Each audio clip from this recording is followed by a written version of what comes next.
जय हिंद दोस्तों।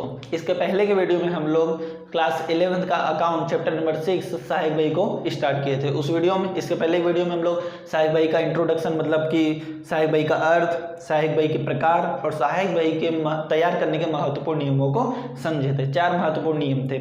ओके, इस वीडियो में हम लोग स्वाध्याय का, उसी चैप्टर का, चैप्टर नंबर 6 सहायक भाई का स्वाध्याय का क्वेश्चन नंबर 4 करने वाले हैं। ओके, क्वेश्चन नंबर 4 स्टार्ट करने से पहले जो पहले का वीडियो था उसका जो अर्थ था, प्रकार था सहायक भाई का और महत्वपूर्ण नियम थे, उस महत्वपूर्ण नियम को एक बार रिवाइज कर लेते हैं। तो अर्थ क्या है सहायक भाई का कि जब एक ही प्रकार के व्यवहार बार बार होते हो तो उसे रोजनामचा की बही से अलग करके जिस बही में लेखा किया जाता है उसे क्या कहते हैं? सहायक बही कहते हैं। ओके, उसके बाद क्या था सहायक बही के प्रकार। तो सहायक बही के 4 प्रकार हैं। पहला है माल संबंधी सहायक बही, जो इस चैप्टर में हम लोग पूरा सीखने वाले हैं, माल संबंधी सहायक बही का।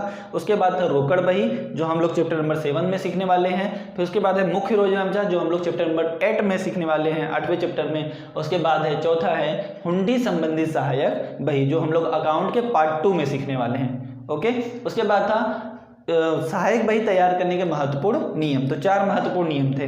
ओके, 4 महत्वपूर्ण नियम पहले फटाफट रिवाइज करते हैं। पहला नियम क्या था कि सिर्फ उधार व्यवहार का लेखा होता है, यानी रोकड़ व्यवहार का लेखा होता नहीं है। तो पहला सिर्फ उधार व्यवहार का लेखा होता है। दूसरा था कि संपत्ति के खरीद बिक्री का लेखा नहीं होता है, संपत्ति के खरीद बिक्री का लेखा नहीं होता। तीसरा, जब आधी रकम मिली हो या चुकाई हो तो उसे पूरा उधार मानकर उसका लेखा करेंगे, ये तीसरा नियम था। चौथा नियम क्या? व्यापारी बट्टा घटाएंगे, माइनस कर देंगे और रोकड़ बट्टा को कोई असर होगी नहीं, रोकड़ बट्टा को कोई असर करेंगे नहीं। ये था इंट्रोडक्शन पहले के वीडियो का। चलिए क्वेश्चन नंबर 4 स्टार्ट करते हैं। क्या है? स्वाध्याय में पेज नंबर 151 पर दिया हुआ है क्वेश्चन नंबर 4, नीचे दिए गए व्यवहारों पर से श्री सुरेश की बही में खरीद बही तैयार करना है। क्या करना है? श्री सुरेश की खरीद बही। खरीद बही का फॉर्मेट क्या है? तारीख, व्यापारी का नाम। ओके, व्यापारी का नाम क्यों? क्योंकि खरीदने वाला कौन है? सुरेश, तो खरीद रहा है, खरीदेगा किससे? व्यापारी से, तो व्यापारी का नाम आएगा।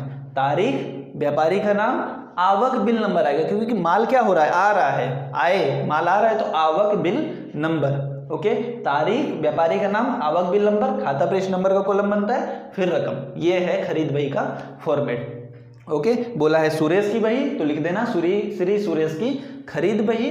पहला कॉलम तारीख का, व्यापारी का नाम, आवक बिल नंबर, खाता प्रश्न नंबर और रकम। ओके, चलिए व्यवहार स्टार्ट करते हैं। उन 4 नियम याद रहेगा तो ये सारे व्यवहार आपको इजी लगेंगे। ये चैप्टर बहुत ज़्यादा इजी है, बस उन 4 नियमों को याद रखना कि उधार व्यवहार का लेखा होता है और संपत्ति के खरीद बिक्री का लेखा नहीं होता, आधी रकम मिली हो या चुकाई हो तो उसे पूरा उधार मानकर उसका लेखा करेंगे। आगे था व्यापारी बट्टा घटाएंगे, रोकड़ बट्टा की कोई असर होगी नहीं। ये 4 नियम याद रहेगा तो पूरा चैप्टर बहुत ज़्यादा ईजी है। चलिए स्टार्ट करते हैं। 2015 अक्टूबर 1 तारीख, 10,000 का माल दीपक के पास से एक मास की साख पर खरीदा। साख पर खरीदा मतलब क्या? उधार खरीदा, तो लेखा होगा कि नहीं होगा? होगा, बिल्कुल होगा। तो चलो 2015 अक्टूबर 1 तारीख। ओके, व्यापारी का नाम कौन? क्या है व्यापारी? दीपक के पास खरीदा, तो व्यापारी कौन है? दीपक है, लिखना दीपक खाता। ओके, दीपक खाता। आवक बिल नंबर नहीं दिया है, खाता प्रश्न नंबर भी नहीं दिया है। कितने का माल खरीदा है? तो 10,000 का माल उधार खरीदा है। ओके, याद रखना उधार व्यवहार होगा तभी उसी का लेखा होगा, रोकड़ व्यवहार का लेखा होने वाला नहीं है। इधर साख पर खरीदा मतलब उधार खरीदा।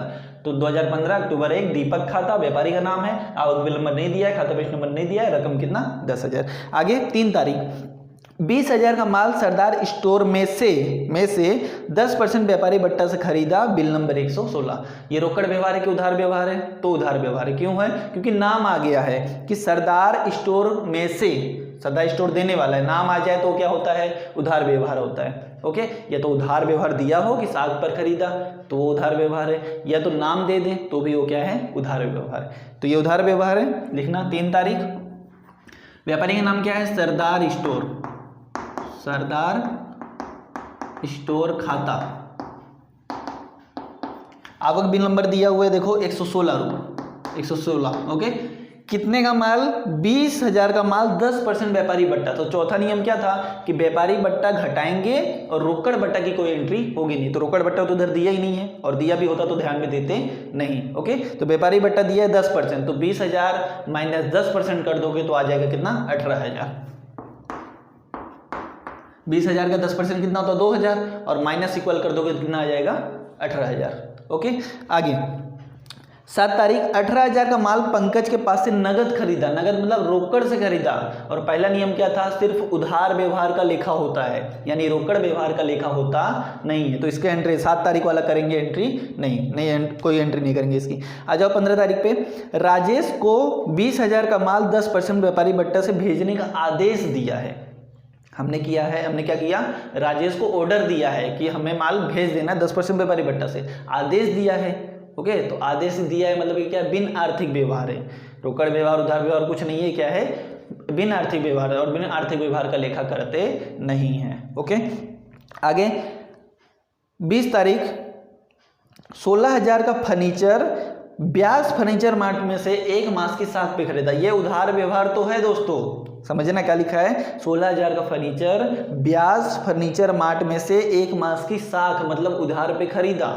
उधार भी खरीद रहा है, लेकिन इसका लेखा नहीं होगा, क्योंकि दूसरा नियम क्या था कि संपत्ति के खरीद बिक्री का लेखा करते नहीं है। सहायक बही में संपत्ति की खरीद बिक्री का लेखा नहीं होगा, इतना याद रखना। तो ये सब फर्नीचर क्या है? संपत्ति है, तो इसकी खरीद बिक्री का लेखा नहीं होगा। आगे तो 7 तारीख वाला भी नहीं हुआ, 15 तारीख का भी नहीं हुआ, और 20 तारीख का भी नहीं हुआ। आगे 21 तारीख राजेश ने आदेशानुसार माल हमें भेज दिया। हमने ऑर्डर दिया था कब? कितने तारीख में? 15 तारीख में राजेश को कितने का माल? 20,000 का माल 10% व्यापारी बट्टा से भेजने का आदेश दिया था। तो उसने क्या किया? 21 तारीख को राजेश ने जो हमें आदेश दिए थे उसको वो माल उतने का भेज दिया। आगे क्या लिखा है? रेलवे ने 1,000 जोड़कर बिल नंबर 350 भेज दिया। तो ये 350 बिल नंबर दिया है। याद रखना, जब भी रेलवे नूर, मजदूर, ये सब कुछ भी जोड़ने के लिए बोला रहे तो कुछ भी जोड़ने की आवश्यकता नहीं है। हमारे जो एग्जाम्पल है, एग्जाम्पल में या क्वेश्चन में कहीं भी जोड़ा हुआ नहीं है। तो रेलवे नूर, मजदूरी कभी भी ऐसा जोड़ने के लिए बोले तो उसको जोड़ने की जरूरत नहीं, वो मुख्य रोजनामचा में होगा। आगे जब इसके आगे वाले चैप्टर करोगे, ओके, उसमें रेलवे नूर, मजदूरी ये सब जोड़ा जाएगा, उधर लिखा होगा। सहायक बही में होगा नहीं, इधर माल संबंधी सहायक बही में नहीं होगा। ओके, तो देखो राजेश ने आदेशानुसार हमें माल भेज दिया था। हमने क्या ऑर्डर दिया था उसे? 20,000 का 10% व्यापारी बट्टा से भेजने का आदेश दिया था कि भेज देना हमें। तो 20,000 का 10% कितना होगा? पहले तारीख देखो, 21 तारीख। भेजने वाला कौन है? राजेश। तो लिखना राजेश खाता। ओके, 20,000 का 10% कितना आएगा? 2,000 रुपये, और माइनस इक्वल कर दोगे तो कितना आ जाएगा? 18,000 रुपये। ओके, तो राजेश ने आदेशानुसार माल भेज दिया। रेलवे नंबर 1,000 वो जोड़ना नहीं हमें, बिल नंबर 350 दिया हुआ है। 20,000 का 10% 2,000 होता है, माइनस इक्वल कर दोगे तो 18,000 हो जाएगा। ओके, आगे 14,000 का माल 5% रोकड़ बट्टा से बेचा। तो ये क्या है दोस्तों? ये है रोकड़ व्यवहार है, उधार व्यवहार नहीं है, क्योंकि बोला नहीं है उधार पे खरीदा या उधार पे बेचा, हमने कुछ भी ऐसा बोला नहीं है, और ना ही नाम दिया है। नाम दिया होता तो भी क्या होता? उधार व्यवहार होता। लेकिन इधर बोला है 14,000 का माल 5% रोकड़ बट्टा से खरीदा, हमने खरीदा है, तो क्या है? रोकड़ व्यवहार है, तो रोकड़ व्यवहार का लेखा करते नहीं है। आगे 25 तारीख नीलेश के पास से 30,000 का माल 10% व्यापारी बट्टा से खरीदा। नीलेश के पास से 30,000 का माल 10% व्यापारी बट्टा से खरीदा और आधी रकम तुरंत ही चेक से चुका दी। तो तीसरा क्या था कि जब आधी रकम हमें मिली हो, तीसरा नियम क्या था कि आधी रकम मिली हो या आधी रकम चुकाई हो तो उसे पूरा का पूरा उधार मान करके हम लेखा करते हैं। हम ऐसा मान लेंगे कि हमने कोई भी कुछ भी उसे चुकाया नहीं, एक भी रकम नहीं चुकाया, पूरा का पूरा उधार मानेंगे और उसका लेखा करेंगे। तो कितना? 25 तारीख नीलेश के पास से खरीदे, तो व्यापारी कौन है? नीलेश, तो लिख देंगे नीलेश खाता। ओके, आवक बिल नंबर कुछ नहीं दिया है तो डैश, खाता परिश नंबर कुछ नहीं दिया है तो डैश। कितने का? 3,000 का 10% व्यापारी बट्टा। व्यापारी बट्टा क्या करते हैं? माइनस करते हैं। तो 30,000 का 10% 3,000 आएगा, माइनस इक्वल करोगे तो कितना आ जाएगा? 27,000। 30,000 गुणे 10% करोगे तो 3,000 आएगा, और माइनस इक्वल दबा दोगे कैलसी में तो कितना आ जाएगा? 27,000। ओके, अब नेक्स्ट पेज पे आगे दिया हुआ है 152 पेज नंबर पे 26 तारीख का, चिराग के पास से 15,000 का माल 10% व्यापारी बट्टा से और 5% रोकड़ बट्टा से खरीदा हमने, रकम तुरंत चुका दी। रकम क्या किया हमने? तुरंत चुका दिया। तो ये क्या हो गया? रोकड़ व्यवहार हो गया, और रोकड़ व्यवहार का लेखा करते नहीं है। ओके, आगे आ जाओ 30 तारीख पे। नितिन के पास से 40,000 का माल खरीदा, नितिन आ गया, नाम आ गया, तो नाम आ गया मतलब वो क्या है? उधार व्यवहार है, तो उसका लेखा करेंगे। कितना तारीख? 30 तारीख। नितिन खाता, आवक बिल नंबर देखो दिया है 151, खाता पेज नंबर 10, कितना बोला? 40,000 का, कोई बट्टा नहीं दिया है, रोकड़ बट्टा व्यापार कुछ नहीं दिया है, तो 40,000 रुपये पूरा लिख देंगे। 40,000 है ना? हाँ 40,000। ओके, तो क्या हो गया? नितिन खाता 23 तारीख, नितिन खाता 151 आवक बिल नंबर है, और रकम के कॉलम में 40,000 पूरा लिख देंगे। ओके, क्या कौन कौन से व्यवहार नहीं हुए? तो व्यवहार नहीं हुआ कितना? पहले देखो 7वां व्यवहार नहीं हुआ क्योंकि वो रोकड़ खरीदा था, 15 व्यवहार नहीं हुआ क्योंकि आदेश दिया था, 20वां व्यवहार भी नहीं हुआ क्योंकि वो फर्नीचर हमने खरीदा था, संपत्ति का खरीद बिक्री का लेखा होता नहीं है। 21 तारीख का लेखा हमने किया, 24 तारीख का नहीं हुआ क्योंकि वो क्या है? रोकड़ व्यवहार है। ओके, 25 तारीख का हमने लेखा किया, 25 तारीख का लेखा किया। आगे 26 तारीख का लेखा नहीं किया क्योंकि वो क्या है? रोकड़ व्यवहार है, रकम तुरंत चुका दी है। आगे 30 तारीख का हमने लेखा किया क्योंकि वो नाम आ गया था, वो क्या है? नितिन। नितिन क्या है? नितिन खाता है। ओके, नितिन खाता लिख दिया क्योंकि वो क्या है? उधार व्यवहार है। ओके, अब इधर ये सबका टोटल कर दोगे, इधर कुल लिख देना, 10,000 प्लस 18,000 प्लस 18,000 27,000 प्लस 40,000 को जोड़ोगे तो 1,13,000 आएगा, 1,13,000 टोटल आएगा।